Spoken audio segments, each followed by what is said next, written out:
Welcome once again to Lehto's Law. Here's Steve Lehto. I've got an update on that fishing scandal, a phrase I never thought I'd have to say until very recently. But several people sent me the story from MLive, but it was written by Corey Schaefer at Cleveland.com. Fisherman caught in walleye cheating scandal, indicted on felony charges. And that was the big question, is that if you cheated in a fishing tournament in the way these guys were accused of cheating, would that be a crime? And an Ohio grand jury apparently answered that question, yes. So a grand jury indicted two walleye fishermen who were snagged in a cheating scandal last month after weights were discovered stuffed inside their 5 winning fish at a Cleveland walleye tournament. One man's 42 from Ashtabula, the other's 35 of Hermitage, Pennsylvania. And they each face 5th-degree felony charges of cheating, attempted grand theft, and possessing criminal tools. And that's a great one. We'll get to that in a second.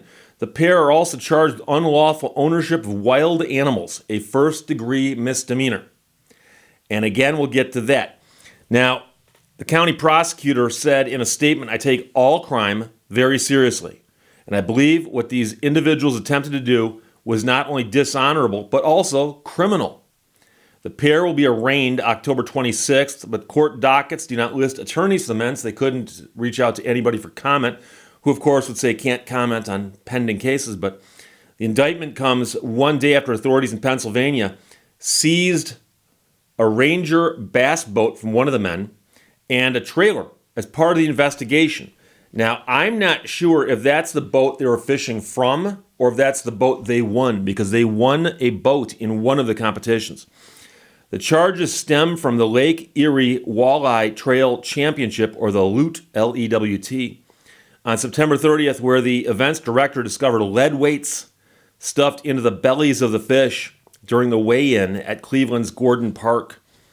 The search warrant application filed in Mercer County, Pennsylvania, shows that the 5 fish had 8 12-ounce lead weights and 2 8-ounce weights in them. The pair is also accused of stuffing the fish with fish fillets, which prosecutors said resulted in the unlawful ownership of wild animals charge. So apparently, the fish fillets they were using, they believe were not store-bought, but were wild-caught and were not wild-caught legally. Cell phone video of the discovery recorded by other anglers quickly went viral. Other anglers in the tournaments had been skeptical of these two men's remarkable streak of luck dating back to November of 2021. They had never finished better than 13th in the year's tournaments, but then the pair took first place in 3 events in late November of 2021. Then again at the Rossford Walleye Roundup in April in Toledo. The pair also finished first in 3 consecutive Lake Erie Walleye Trail events leading up to the championship event, which the organization's website said was unprecedented. These guys were on a roll. It's like just throwing perfect game after perfect game after perfect game. What these guys were doing was like the equivalent of Michael Jordan, LeBron James, and Tiger Woods all rolled into one. Of course, those 3 people play 2 different sports, but that's the professional fisherman from Toledo, who also runs a podcast dedicated to fishing. The search warrant application from the seizure of the boat said police investigated the pair after an earlier tournament, but prosecutors declined to charge them. And that's an interesting question. The pair likely pocketed more than $200,000 in cash and boats and prizes in those competitions. But it says here that the police did investigate after Rossford. Now, Rossford, I went and looked, was in April in Toledo. And so when the police investigate after somebody wins a fishing tournament, you got to ask yourself, what did they know back then? So apparently something must have seemed amiss, as they say, back in Toledo in April. And so the question is, what happened then? So the police investigated the pair after Rossford. The police apparently turned their investigation materials over, but the prosecutor declined to file charges. And I'd love to know what they had back in April out of Rossford, because they then were in 3 consecutive Lake Erie Walleye Trail events leading up to the championship event. So that appears to be before the four most recent wins they had. So that's the question. But the other interesting thing here is what they're facing charges of. And it mentions the unlawful ownership of wild animals. And like I said, I suspect they're going to argue that the pieces of fish that were jammed inside these fish came from other fish that had been caught illegally somehow. And I'm not going to get into that because I don't know what kind of fish they were, where they were caught, and so on. And I don't know that anybody knows that. But that's a question. And presumably the people from the DNR or whatever you have, in these various states can figure some of this out. But they also say possession of criminal tools. People are going to say, Steve, what are criminal tools? Are we talking about like safe cracking equipment or lock picks or what? And interestingly enough, many states have laws on the books that list all kinds of tools that it is unlawful to possess if they're being used to commit a crime. And it's possible for the tool itself to be totally innocuous in regular life. So to give you an example, I have a crowbar. All self-respecting men own a crowbar. There comes a time in your life where you've got something that needs to be crowbarred, okay? So I got a crowbar. I have a crowbar. It's in my garage, okay? So you might say, Steve, what do you use the crowbar for? Oh, I find things.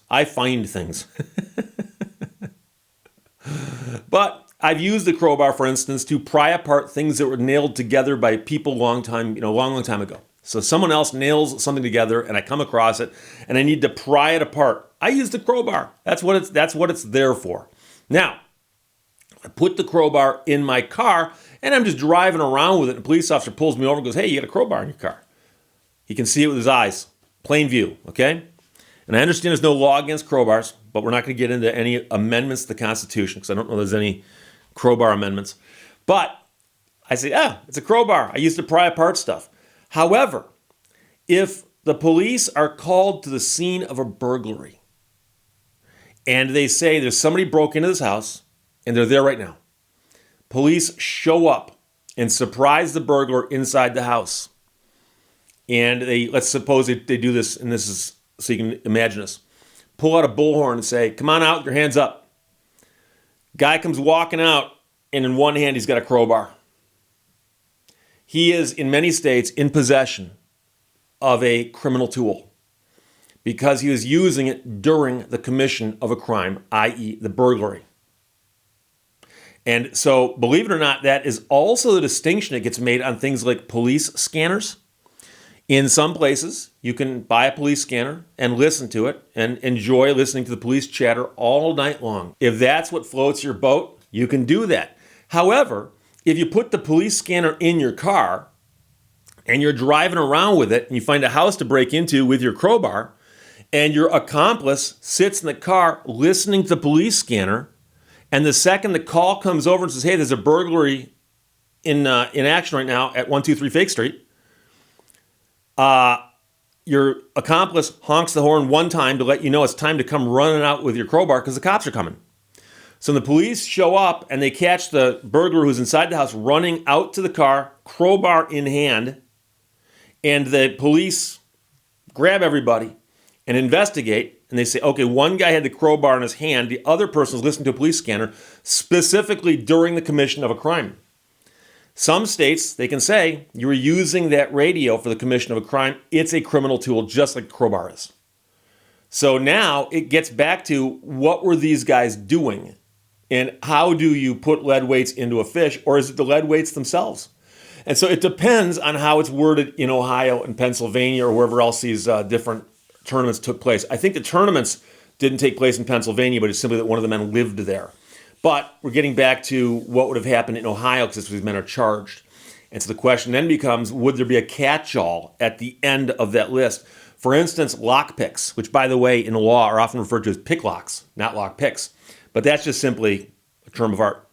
And if you have lock picks, like the lock-picking lawyer does, and you have them in your office to shoot videos of yourself picking locks that you own, most places, nothing wrong with that. You can do that all day long.